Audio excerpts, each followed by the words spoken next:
और ब्रेक के बाद खबर जबलपुर से है। विधानसभा का सत्र स्थगित करने पर विवेक तनखा का बयान आया है। विधानसभा का सत्र स्थगित करने को लेकर उन्होंने इसे अलोकतांत्रिक बताया है। संविधान के अनुच्छेद 85 और 174 का हवाला दिया है विवेक तनखा ने। उनका कहना है कि दो सत्रों के बीच 6 माह से ज्यादा का अंतर नहीं हो सकता है। ये संविधान के मुताबिक नहीं है।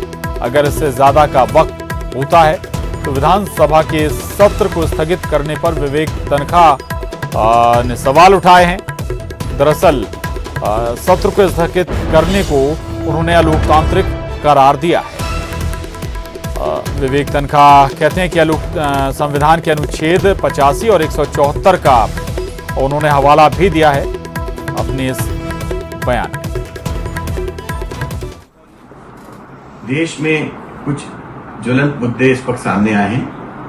उसमें से एक मुद्दा ये है कि क्या हम पार्लियामेंट और असेंबली के सेशंस कोरोना काल में इंडेफिनिटली स्थगित कर सकते हैं? मेरा कहना नहीं। संविधान के अनुच्छेद 85 और 174 में बहुत स्पष्ट रूप से लिखा है कि पार्लियामेंट या असेंबली की जो लास्ट सिटिंग होती है और अगली सिटिंग का पहला सिटिंग के बीच में 6 महीने से ज्यादा अंतर नहीं हो सकता। ये किसी भी समझौते के द्वारा इस पे कॉम्प्रोमाइज नहीं हो सकता। पॉलिटिकल पार्टीज आपस के समझौते से भी इस कॉन्स्टिट्यूशनल प्रोविजन को अनदेखा नहीं कर सकते, क्योंकि पॉलिटिकल पार्टीज खुद कॉन्स्टिट्यूशन के तहत काम करती हैं।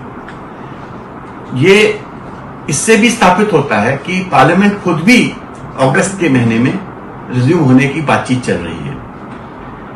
मैं ये भी बताना चाहता हूं कि अमेरिका का सीनेट कोरोना काल में, जबकि अमेरिका हमसे ज्यादा इंपैक्टेड है, बाकायदा चल रहा था। चाहे वर्चुअल चलता है या एक्चुअल चलता है, पर चलता है।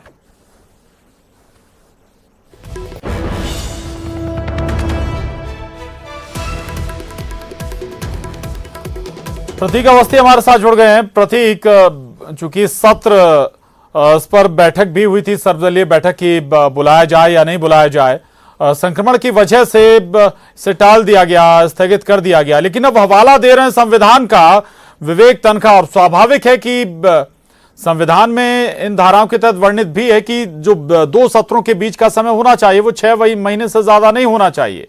क्या विकल्प हैं फिर ऐसे?